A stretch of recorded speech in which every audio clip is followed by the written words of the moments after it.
80 countries. The WCG tournament is the World Olympics for gaming. It's the huge event. 800 gamers. 5 days, 14 world champions.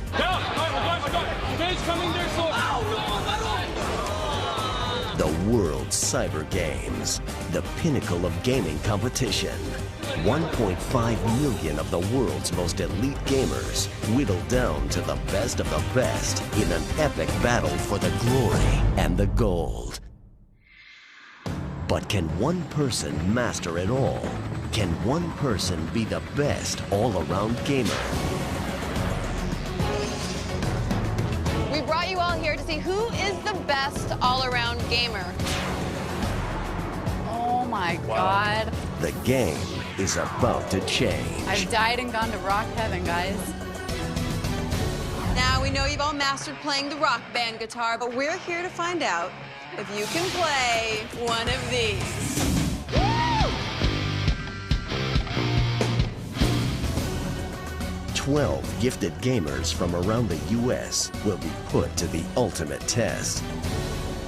They'll live together. You just ruin it for everybody and everyone. The last thing I want is like riling me up, making me paranoid and upset. It's obvious what she's doing is pathetic. Compete together. This week's game is Halo 3. Guys, let's go. I got it, little. They'll face off in the virtual world. Tonight our players are facing off in a head-to-head score duel to the Offsprings. Come out and play. And the real world. This week's game is Project Gotham Racing 4. Virtua Fighter 5. It's game on or game over. I love all these people, but I'm going to do whatever it takes to win. In the end, only one can be the best. Only one can be the ultimate gamer.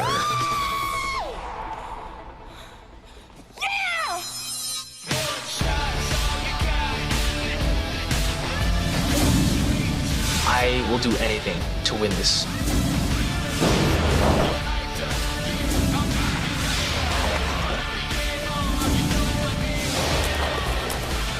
This is really hard. Are you ready to rock?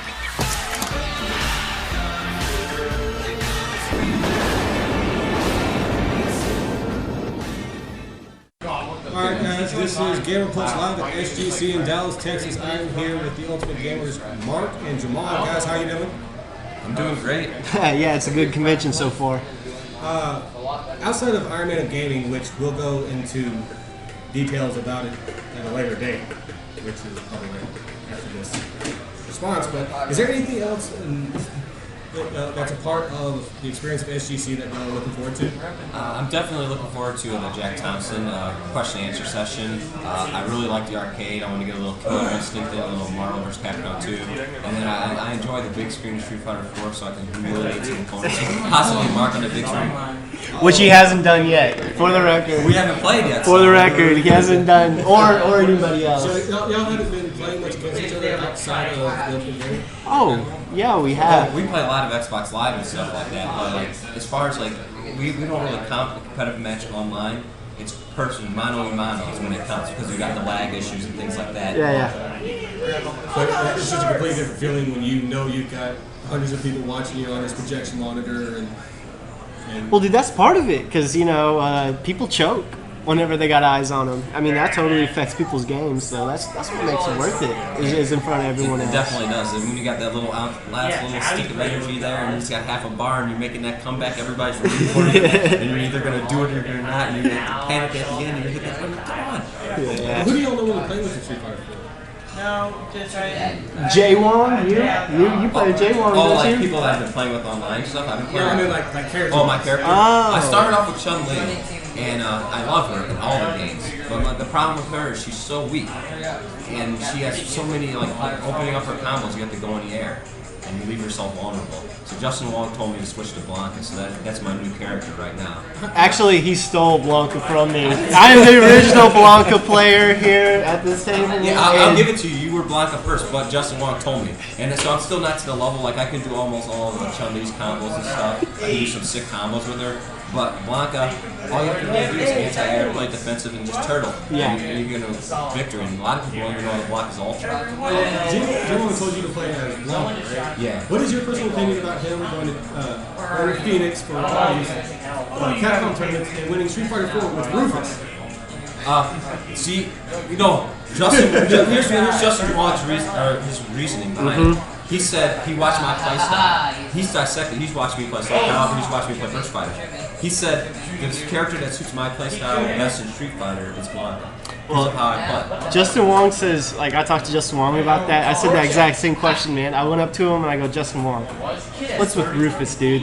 Why do you play Rufus? Right, that's what I said. And I was like, why do you play with him? And he actually said, because the crowd loves it. That's why. The crowd loves to see Rufus win. That big, fat, tubby guy, you know, flopping around the screen and kicking butt. No, but dude, he's sick with all the characters. He can pick any character. He's a Pokemon trainer. I mean, he can use every character. During the Street Fighter 4 tournament where he last appeared in the tournament with Rufus, he ended up facing the guy who knocked him down to the lower bracket, Stephen Choi, in the grand final of the Street Fighter 4 tournament. My initial thought was that I thought about this, and this is going to the bit that me and Mark made through the Gamers Garage Game Report feud. There's always a time that at least once God can probably look down on you and say, okay, you have a streak running too far. You're going to suck right this second. Have you ever decided, like, either one of y'all hit that giant streak only to all of a sudden just decide to fail for a streak at the same time? Hey, if you can beat God at video games, what's he going to do? Yeah. I mean, like, has there ever been, like Xbox Live, actual person-to-person fighting? Was there even a streak that y'all had to say, okay, well, nothing can get worse, and then all of a sudden you have this big, giant, long losing streak on the tail end of it? I mean, it always happens in any game. You hit that brick wall, and then what I find helps me is just take a break from the game. Maybe don't play for a week or so and come back, and then all of a sudden you're just finding things out, or you're just reevaluating situations, and you're coming through with something new. And that's how I overcome those downfalls, because it happens to everybody. Yeah, Jamal's exactly right. That's the same. That happens to everybody. You just got to take a step back and just look at the game with some fresh eyes after a game or two. You know, just play something else. Go play some Worms or something like that, and just relax and have some goofy fun for a minute, and then get serious again. For those who have been living under a rock for like the past maybe 8 or 9 months, they just recently started showing reruns of The Ultimate Gamer on USA. Oh, nice. So, going back and watching the old episodes through Hulu and whatnot, and both of y'all knew that was going to come to talking about the reality show. Now, is there one point in time to where it's like you knew, it's like both y'all went as far as the Final Four, with Mark eventually winning it? So has there ever been a time during everything before the Final Four that you were like, I couldn't be touched, and then all of a sudden you just drop off the face of the planet? Well, like, as soon as I saw like how the show was going to be ran, I knew that I was never going to get eliminated by anybody, because the top player should always be at the top, and I would never be at the bottom. I felt I was going to be in the middle, so the only way I would end up playing the worst person at the game, so I would be safe. That's how I felt, at least in the first initial onset. I mean, the only thing that really shook me up was like ever going to that stupid room. Isolation. Yeah, I mean, it seemed like we practiced it in the room or whatever we stayed at. We had perfect, and then we go into ISO chamber, and everything would be all mixed up. Either the setup would be different, the latency issues. It was never the exact same as playing at the room. And it's probably because you have that big, it was an 81-inch television. And you're it's like, huge. They make you stand right up on it. So it just, and then it just sounds pumping through everything. So it just totally changes everything. It's not like you sit back and relax. It was still cool though. It was still cool though. Let's talk about the eliminations at the reality show. Jamal. You know, it's like beforehand, before we did the interview, I asked you, it's like, you know good and well, we're going to talk about you teabagging Dante. And then I think it was Oddball. It was Oddball. Okay, that Oddball Halo 3 match. Now, I heard your rebuttal on DJ Live on 3 where you actually said that you're going to come here to the convention to compete in IMOG. Exactly what was going through your mind at the time to where you had the bomb in your hand, you decided to look down and then see Dante's corpse. What was actually going through your mind at that time? Hey, he never misses a chance for a teabag. Yeah. Never. I mean, I'll put it this way. I don't even think that. I don't think I said it on live on 3. But during we're getting exclusive here. Yeah. Oh, this is great. During the real life challenge of Halo 3, I hung back on purpose because I wanted to be the last person alive so I could go and teabag all the other people from your team. I wanted to do it in real life because they had the camera on my head, like I had the helmet cam. I had the helmet cam, so I was going to look down and do it to each and every single one of you guys because they made them lay down with their head. But like on the stage, I was actually nervous at first when we started playing, but then Dante started dropping the bomb, and we knew where he was at. So that totally gave it away, and I knew it was easy. And I made a crucial kill at the beginning because I grabbed camo, and they didn't show up because obviously it was probably hard when I'm invisible. Mark came around, and I just popped him with the bomb, and then that was when we went straight there. And it was once we got that first and that comfortable lead, and I was like, dude, this is the time to do it. Like if I didn't see his body, I wouldn't have done it, but it was right there waiting. And I mean, it's television, and the whole time I understood out of most of the people there that I want to see something that's entertaining on television. If it's lame and everybody's like, good game, you guys did real good, it's going to be boring. No one's going to want to watch that. So I wanted to cause as much controversy or as much excitement as I could. I mean, that was my goal, was to make it entertaining television. Plus, I wanted to win. But once I knew that I was safe, at least from the format, I would do whatever. And that's why I ran my mouth most of the time, because it didn't matter. Now, I have a question for both of you. It's like, during the ISO chamber, they just showed like all the major kills and whatnot. On the former teabagging, was there any teabagging in the ISO chamber? I teabagged Amy, and then after I teabagged Amy, she got pissed. Oh, really mad. Very upset. She turned it on, and then she carpet bagged me. And then, no, what's funny was Chelsea did it to me too. Chelsea did it to me, and then Chelsea's like, suck on my nuts. But they edited it out, so you didn't hear it. But that was my quote. That I would say that, but Chelsea said it. So they gave it to Chelsea told you to suck on the nuts. Yeah. They edited it out. It was hot. But the ISO chamber, that was probably the funnest ISO chamber because we actually got to play real life human opponents. That's the one thing. That was 4v4, right? It was 4v4. I thought that was cool. Hopefully, like next season, for like ISO, maybe they'll bring us back. They'll get to play us head to head, each one in a certain game. That would make it more interesting because when you're playing a computer opponent, it's hard to get focused or it's hot luck. Like in Virtua Fighter, it seemed like the computer was very hard for me. I don't understand. Like I was cruising through it in practice session, but whatever. Well, I mean, there's nothing beats playing a human opponent in the first place. I mean, I think when you're deciding the ultimate gamer or whatnot, you know, it's not the ultimate computer beater. You know, ultimate gamer, you beat other guys. So that's the only ultimate. I mean, some games have their place like speedruns, like in platformers. So if you're going to include platformer, all right, that's cool. But even in the speedrun, like in Iron Man gaming, you're competing with Sonic. You're competing against someone else. Or in like a racing game, you are competing against each other. It's not you versus a computer. So you're doing a speedrun. So yeah, that's good. Well, back on those same topics of elimination, Mark. Yeah. I won't bring up a really tough subject. That's cool. Because out of all the people to talk to before SGC, I was talking to Star Slayer. Oh, were you? I knew. Where is she, by the way? She was supposed to come. She was supposed to come. Her sponsors were talking about her coming to the IMOG tournament, but her sponsors pulled out at the last minute, so instead of being here, she's going to PAX. Ah, okay. Which is extremely retarded for Triton to actually say one thing and do another. The gear is good, but don't trust the word they say. Now, the whole situation about CG when you were on the show, of course they edit things. You know, the editors decided to twist 90% of the shit you see on TV. Yeah. Now, one thing that kind of is that I remember you at the beginning of the show talking about your girlfriend. Yeah. Then you're talking about making up with CG, and then I was like, dude, what the hell is wrong with you? I mean, when your girlfriend showed up, she's not a bad looking girl. Like, I'm the guy that sent in the question to the Gamer Garage when you were first on about your girlfriend getting pissed. Oh yeah. Well, you know, because any reality show, like if you're sitting at home watching it with your girlfriend, all of a sudden, Marcus, You know she's gonna flip her shit. Oh. Like, what was her initial reaction after the entire thing went down? Like, how did the atom bomb hit the house?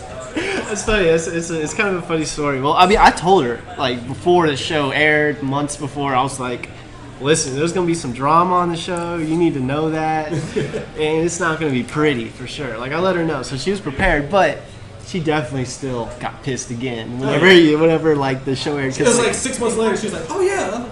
Well, we don't, well, we don't get to watch, the episodes before. Like, we knew what happened, but we didn't know how it was all going to be put together, or when they'll put things in. So, I was just going through the episodes, and the PGR one comes up, and that's the one I decided to watch with my girlfriend and her whole family. And that's when it's like, Mark and CG, it's got that, the shot of her putting her arm around me, and it comes to commercial, and Sarah's pissed, she's mad, sitting next to me, and she's like, I can't believe you put your arm around her. I didn't put my arm around her. And her little brothers are like, good thing we got DVR. Like right back to it, just killing me. Your younger brother was busting your balls, and I was like, They take every opportunity. Trust me. But some of the tricks of the editing, actually, like they'll take something you said in the 8th week and put it in the first week. Yeah. If it makes the story fit. Because like he might have been talking about his girlfriend because they didn't let him have the picture right away. They gave him the picture later on, and then he started talking about his girlfriend, and they probably used that, and they wanted it. And a lot of times, like, they would say something, like, the host would say something to you to get some sort of emotion out of you, but then when they show it on camera, he's saying something totally different. Yeah. But then they got that emotion that they wanted to capture to make it look like you were angered or frustrated or something. So I'm trying to get that out of you. Those producers are tricky. They're really tricky. Like, you always wondered, when they're in the interview room or like the confessional room, you know what I mean? There's like there's a guy behind the camera who's asking you questions, and then you like say, well, if he's like, how was your day today? You phrase your answer to answer like, oh, my day was like this, And So then you flip the answer to where you're actually talking to them. Yeah, exactly. And then, but I mean, they'll be behind the camera like Allison. You guys remember Allison, right? Yeah. The blonde girl and stuff. And the very first day, or they brought us in back there for confessionals or whatever, and they're like asking what you thought of everybody in the house. What do you think about Jamal? What do you think about Chelsea? So it comes to Allison, they're like, so, what do you think about Allison? And for you guys at home, you can't see this. I mean, he totally made this gesture with his hands, like she has these huge tits. tatas, like, what do you think about Allison and her huge boobs? Basically. The producer behind the camera asked that? Yeah, that's what they're asking. They're asking stuff like that. They're trying to get everything. Like they're like, so who are you most attracted to on this show? Like they would never stop. They would just keep hitting it. Well, who were you most attracted to on the show? Who was I most attracted to? Like since you actually don't hurt any feelings, Mom. Don't break any hearts. Yeah, don't break any hearts. They're all very hearts. attractive women in their own unique way. Oh, cop out! I smell cop out. No, it's not even a cop out. It's too late for that type of question. Amy trained him well. Trust me. Amy trained him well throughout the course of the show. So, is there anything else about the show that you're willing to indulge listeners? I mean, if there's like a second season and you guys really want to make the show, be confident in front of the camera. When they ask you a question, don't answer yes or no. Embellish a little bit. Go into depth. Because if you're a yes or no person, they said there were some people that didn't make the show that had good skill. Because when they asked them a question, all they would say was a yes or no answer. They had no personality whatsoever. So there has to be a good mixture. You have to have a decent personality, and you need to be in decent shape. Looks, they don't really care so much about looks. If you smell, case in point, right? Yeah. But if you smell, they might not appreciate that. But just be yourself and then play everything. It's all. Next season, I heard that it's not going to be just on 360. It's going to be everything. They might bust out an arcade classic. They might bust out a PC game. So just be well versed in everything and just play everything. A lot of people that tried out, they're like, I'm a World of Warcraft or I'm just a Counter-Strike, and they had no idea about these other games, and then they had like a 50 game list or something, and they asked you to rank yourself on these games. Well, there were some games that weren't even real games, and I guarantee you there's people that just they were the best at every single game, even if your game didn't exist. They would instantly just throw you out. I mean, if you just put it that, I was truthful in all this stuff. I mean, they actually, they put it, talking about 2010 or 2009. I was like, I never played 2009, but I played the other ones. Right? I mean, I'm just truthful. I mean, just be truthful, be yourself, and then if you fit the show, it is an amazing experience. I wouldn't have given anything up for that. Yeah, it was awesome, right? Just pretend you're auditioning for your own TV show. They're looking for the Big Brother loud personality and playing video games. So if you got that, you can do it. Well, I mean, given the opportunity to actually produce the competitive segments of the show, what would you take out? What would you put in? You know, how... Like, if you were given full ranks on the challenges of the show, how would you change it? Okay, first off, isolation. We already said isolation shapers. We won't go into it, but needs to be player versus player. You know, unless it's like a time, you know, a race or something like that, where it has to be like a recorded time. Isolation chamber. I don't care if it takes 10 times longer to record it. It's worth all the extra drama that it'll produce. You know, playing player versus player, and they need to fix up the eliminations. I think they do, because right now, as is, you always got the worst player going up against someone that's, you know, pretty good. Like, the only case we saw that really didn't happen was Robert. But that was pretty much a fluke. We didn't really see anything like that. What they could do for the second season is actually have 2 different teams, and the best 2 people from the winning team are the captains, and they choose who goes in from that team to face each other. And then that would add 2 different sorts of drama. You'd have people upset at both sides, and then they eventually have to combine people. That would be a very interesting... Scheming against your own team, scheming against the other team. That would bring very compelling things. But I mean, it boiled down to it. If you watched the elimination in the arena, there were some really good matches. I mean, even though Kelly and Amy weren't the best Virtua Fighter players, that was intense. We didn't get to see that until I saw it on television. And it was like, I was at the edge of my seat when I watched that match. That was insane. I mean, obviously the rock band... was JD versus Rob. Yeah. That was bad. But JD, he knew the song, and he gave up. He didn't practice. And it was only on Well, I won't say he didn't practice. I'll tell you that little thing. JD, okay, because I helped JD practice the first night, and we went from medium to hard, and he had to play on hard. Just on hard. Or expert. No, it was just on hard. Oh, it was just on hard. But he had to play on hard, and he's working on it, he's struggling through it, and we've been playing for like 3 hours at this point. And Prodigy, he goes up to Prodigy, takes a break, and he says, "Hey, Prod, level with me, man. What kind of scores you getting on this song?" And Prodigy's like, "Oh, I don't know. I've never even played it yet. So let me go see." So JD goes over with Rob, and yeah, Jamal's right, because he only had to play on hard. Prodigy puts it on expert and 5 stars at the first time, and JD's like, "I'm gonna catch some sleep. I'll see y'all tomorrow." The thing is, on hard, it's one song. Anybody can remember a song on hard. Oh yeah. I mean, it levels the playing field. Putting on hard levels, expert. His fingers wouldn't do it. His fingers couldn't do it. He had broken fingers from playing football and stuff. His fingers were not. But he made drastic improvements for a short period of time. And I think, like, if it was me, I would have been on that until I memorized songs. I'm not the best rock band player, but if all I had to do, I had like 10 hours to memorize one song, I could do it. I think that was just JD was saying the one game he didn't want to have to go on elimination for was a rock band. I didn't want that. Did he actually say that out loud in front of everybody? Yeah, that's the one game that he doesn't. Well, he didn't say that like advertise like whatever you do, don't send me into rock band. But I mean, but he was basically screwed because Susie. We were in the band together. It was me, Mark, and Susie and Chelsea, and we basically all agreed that we weren't going to put each other up. And then it ended up working out when we split our band up, we were each in the other bands. So it was a good chance that no matter which band won, we were going to be in charge of sending the person in. So that we already had agreed that we weren't going to put each other in. And then they knew everybody else. Like Susie knew everybody else. So he really only had one other option, and it was JD. Yeah. I forgot to ask you this question talking about during the time that you eliminated CG. When it was time for the elimination process, what was actually going through your mind at the time when you put yourself up for elimination? Number one, was there anybody else that you thought was there anybody on the roster that you thought she could beat, or vice versa? Or did you force yourself to be in the situation to say, okay, I'm winning the real life challenge, so I'm gonna be in the situation where I'm gonna knock her out? That's what it is. Yeah. He wanted to redeem himself in front of his girlfriend. Pretty much. Like, dude, That's it. Cut it.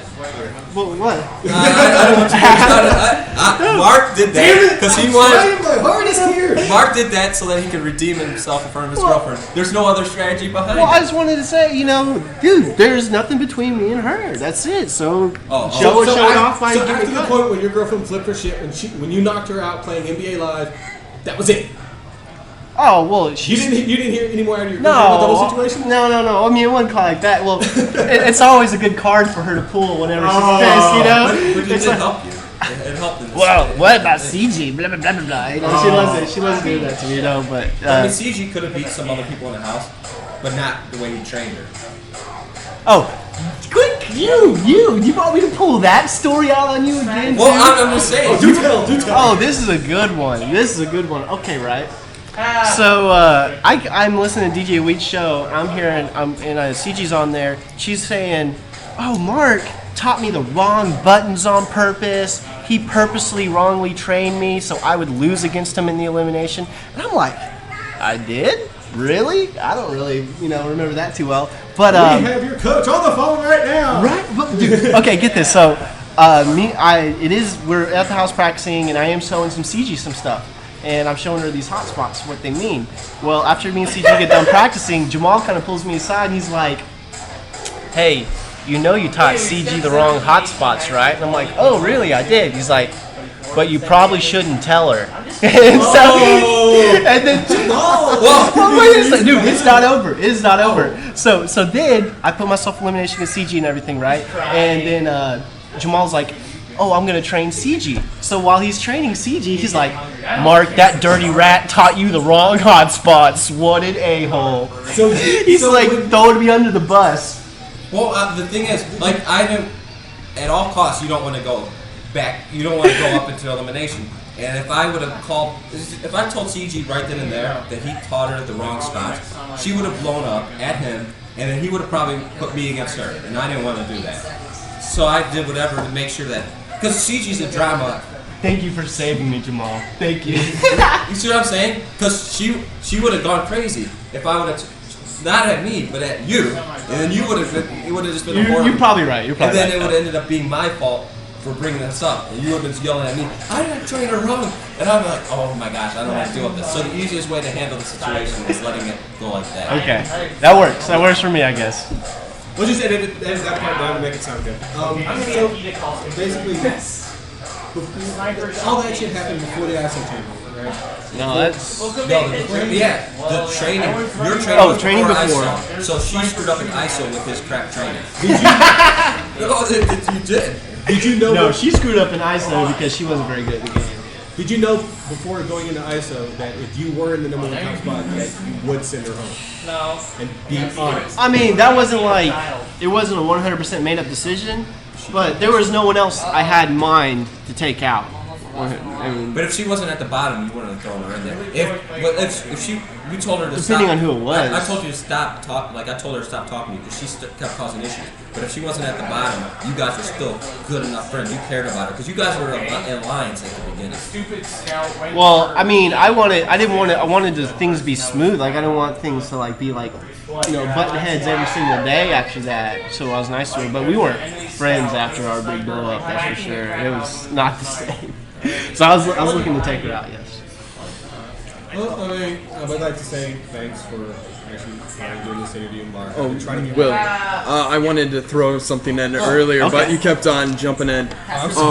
One curious thing for you guys, as a fan of watching professional competitive gaming, what do you guys think of the gaming that they showed off during the actual show content? Because for me, watching MLG and watching WCG online YouTube content, it really isn't what I wanted in the show, because I was expecting to see more of the actual gameplay instead of being, oh, look, drama. But I understand that with the producers.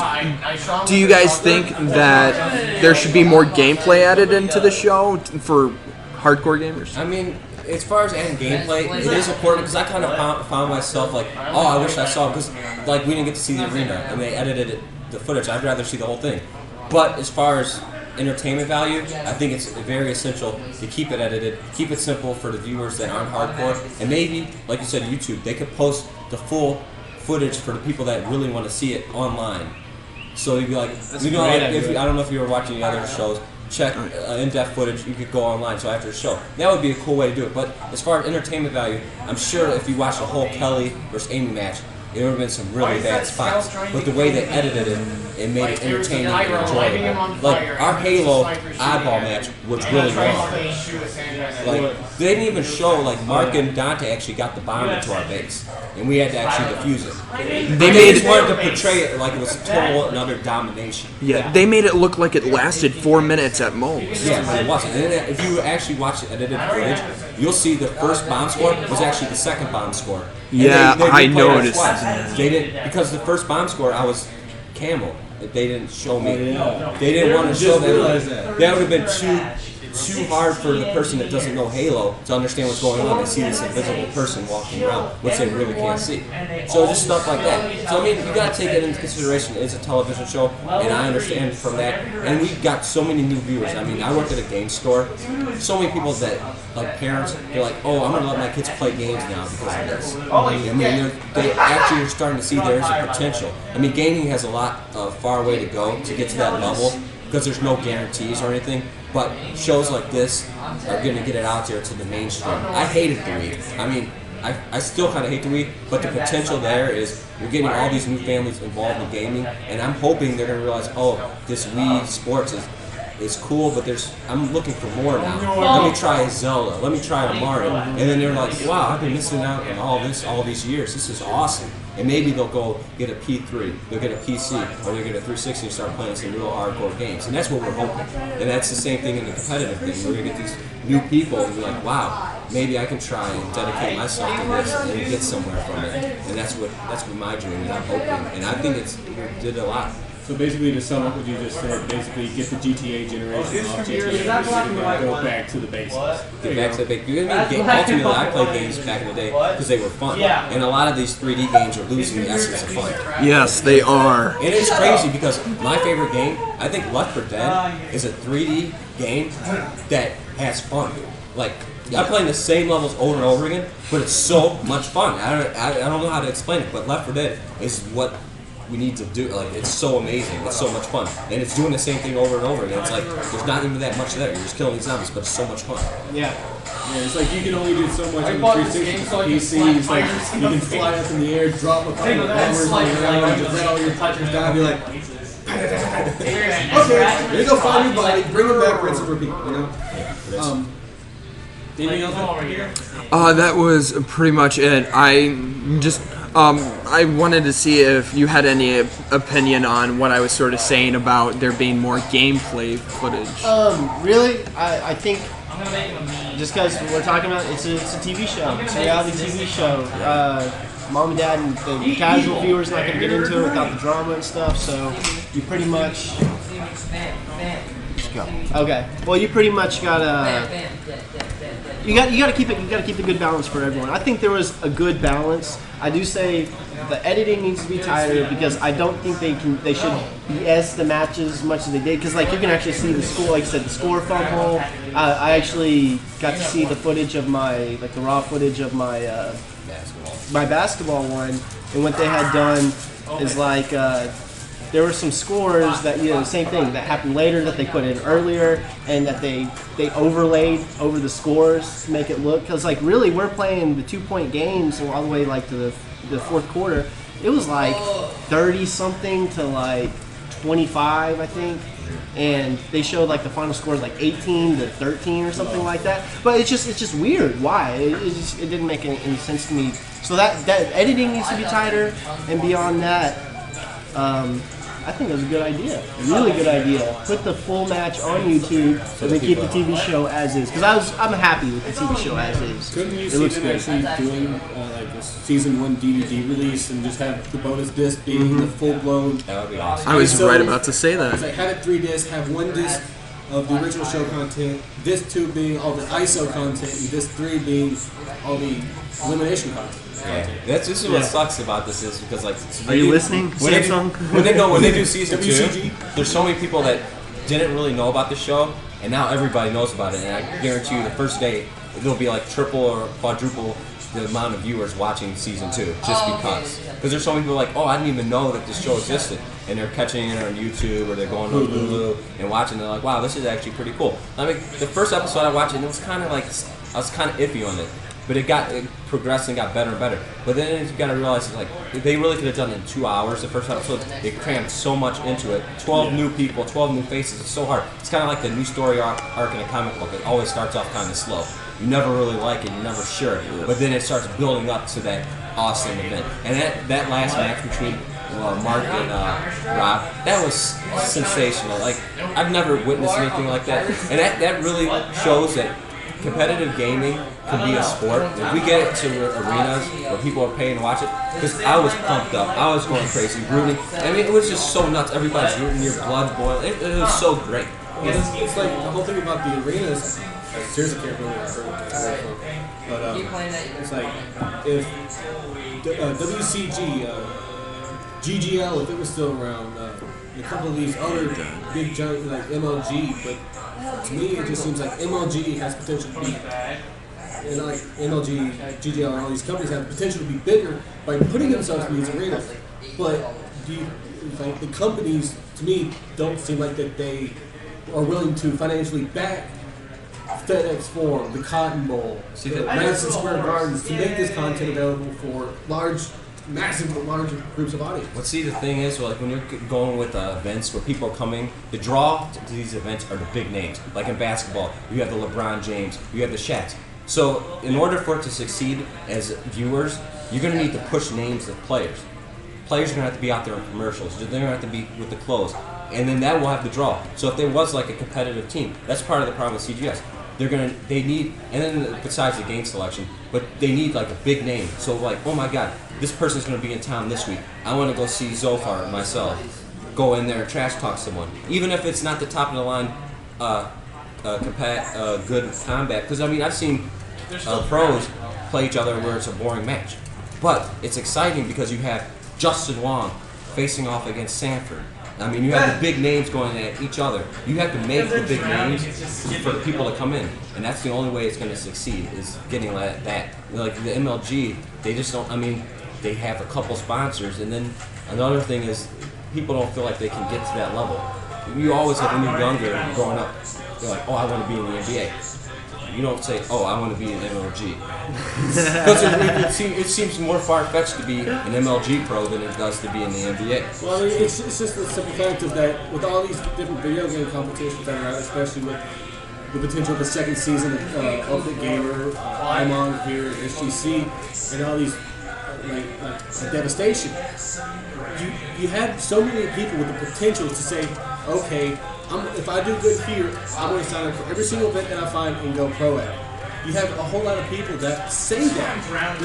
The talent pool of actually getting to that point and backing it up and winning these giant prize pools is just not all there. I mean, hell, J-Wong won a grand total of $6,000 during the entire weekend at Devastation. Yeah, and he won multiple titles too. When you took 8 weeks on Ultimate Gamer and did the same dang thing and win 100 grand, you know? Yeah. It's just there's not a whole lot of people that are willing to say, okay, this is what I'm doing. I'm putting my foot down. There's so many ways to do that, but without the ultimate prize support behind, without the ultimate prize support of some of these companies, it's like Ultimate Gamer on the WCG had Samsung behind it. You know, if there was companies that had like Best Buy and God rest its soul, Circuit City or something, you know, to have these big sponsors behind them, it just has the potential to draw all this major talent. But the major talent doesn't really get there unless there needs to be guaranteed money. A lot of things like the pro teams, even in like athletics, a team is a team.